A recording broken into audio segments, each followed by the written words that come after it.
Coaching and NLP, When Testimonials Replace Truth. A new post from the coaching room recently caught my attention.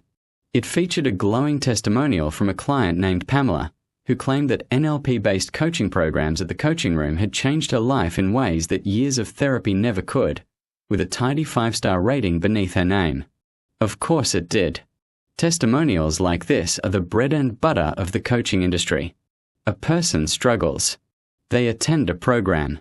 They feel better. Therefore, the coaching must have worked. It's the perfect story. Neat, clean, and emotionally loaded. But there's one major problem with this narrative. It substitutes feelings for facts and glosses over the very real ethical concerns behind unregulated coaching. Coaching, 5 stars, no standards. You can't rate a psychologist with 5 stars after one session. In fact, a licensed therapist can't even solicit testimonials. Why? Because therapy operates within a regulated, ethical framework.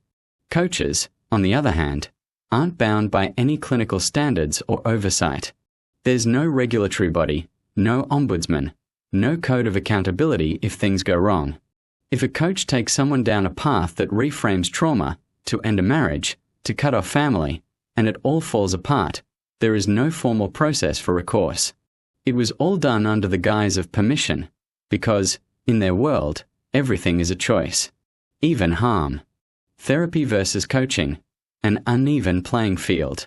Pamela's testimonial makes a bold claim that years of therapy couldn't do what a coaching program did.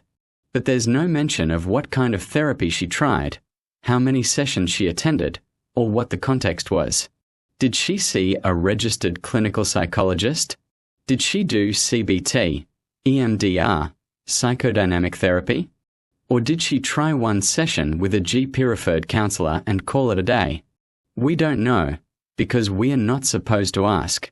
We are supposed to accept the binary. Therapy equals ineffective. NLP coaching equals transformation. That's the game. But this is dangerous. It feeds into the growing mistrust of science, regulation, and mental health professions. It reinforces the idea that because something feels good, it must be right. That transformation is measured in emotional highs and identity shifts, not in stability, integration, or actual long-term well-being. The superiority complex, NLP, and the metacoach illusion. From lived experience, I've seen how NLP coaches often present themselves as more than just facilitators. They're the metacoaches. They've done the work. They're above traditional methods.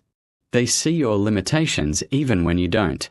And if you disagree with them, well, you must be resisting your growth. My ex-partner completed NLP and leadership programs like the ones offered at the coaching room. Suddenly, 25 years of shared history became irrelevant compared to her breakthroughs she was now seeing in her workplace coaching. I was told I needed self-respect. I later found out I had ARFID, an eating disorder that went undiagnosed because, for decades, I simply saw myself as a picky eater. But in her new coaching-informed worldview, my disorder was framed as something I simply hadn't addressed. A character flaw. A lack of development. And the solution? Get some self-respect.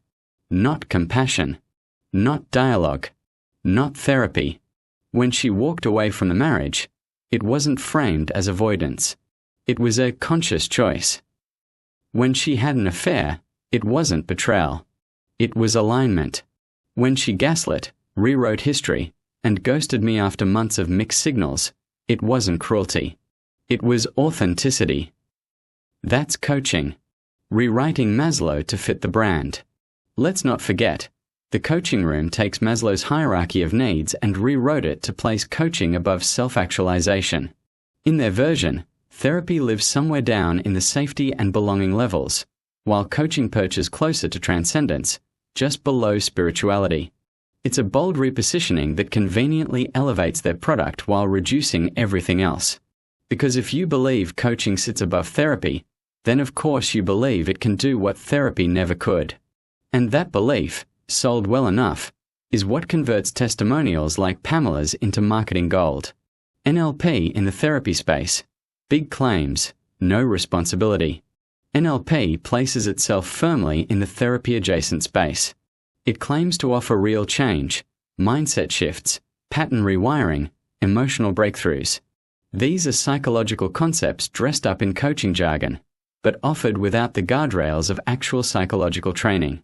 And when NLP borrows from spirituality, we all deserve to live our best life, it becomes even murkier.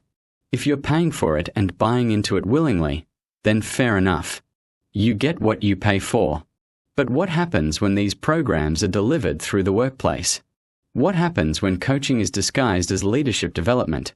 When someone is taught to reframe their life, relationships, and values without ever having informed their partner? What happens when what looks like corporate training ends up dismantling a marriage? That's not personal development.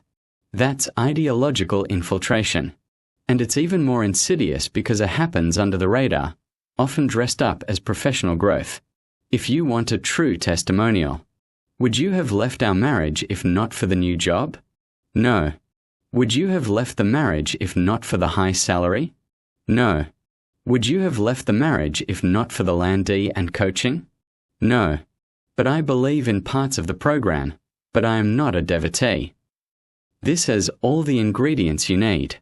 A belief in the program, a changed mindset, changed patterns, but more than any testimonial that gets promoted, actions and consequences.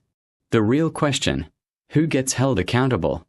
Pamela's life may very well have improved, and good luck to her if it has.